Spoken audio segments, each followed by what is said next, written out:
After they dine here, I hope they leave satisfied. I hope they're walking out the door, say to themselves, wow, that was really, really nice. The service was friendly, the atmosphere was comfortable, the food was delicious, and that they walk out the door feeling like they want to come back.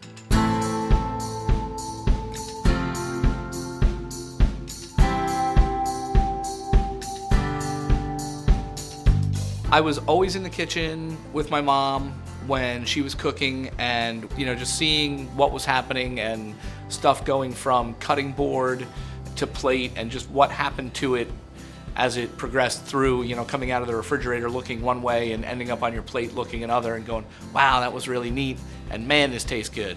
Because a turkey sitting on the dining room table at Thanksgiving looks a whole lot different than one in the freezer case at the grocery store. So that process of what's happening and wow, this is now delicious was definitely an inspiration to cooking. I went to the Culinary Institute of America in Hyde Park, New York from April of '87 to November of '88. From there, I jumped around a lot. Typical of young chefs, you go into a place, you work for a year, you pick everybody's brain, you get whatever you can get from whomever you can get it from as far as more knowledge, more technique, more ideas, things to do, things not to do.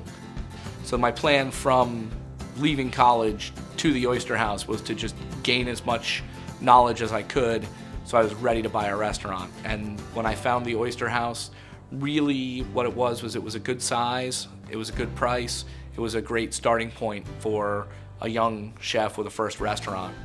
I was working with our mom in Lambertville at her store, and Eddie wanted a restaurant. We looked at many restaurants and we found the Oyster House, and it was for sale at a really pretty reasonable price, and Eddie hemmed and hawed, and finally I'm like, what is the problem?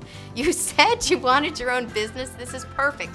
It's 40 seats, you can stand behind the line, you can cook every meal, what's the problem? She offered to help me to set up and spend 6 months doing my books and teaching me how to do that stuff, and then set me free. Once Jim and Edna, the previous owners, customers, are comfortable with you, the new Ed, I'm out of here. I had just gotten married. I had been married for a year to a man who married a woman who did not own a restaurant. Well, 17 years later, and our own building, here I am, still at the Oyster House. So she and I we interact well. We are like-minded as far as customer service, where you're personal with your customers. You know their names. Amy knows people's dogs' names, cats' names, above and beyond children and things. We care about our customers, and she and I both feel passionately about that and bring that to the restaurant. We do try to dot every I and cross every T and really pay attention to the details, and we hope that people really notice that the details have been taken care of for them. When people leave the Oyster House, I want them to feel welcomed. I want them to feel cared for. I want them to feel, above all, pampered. I want them to feel like they went out and they just had a great time and that we loved them for the time that they were here.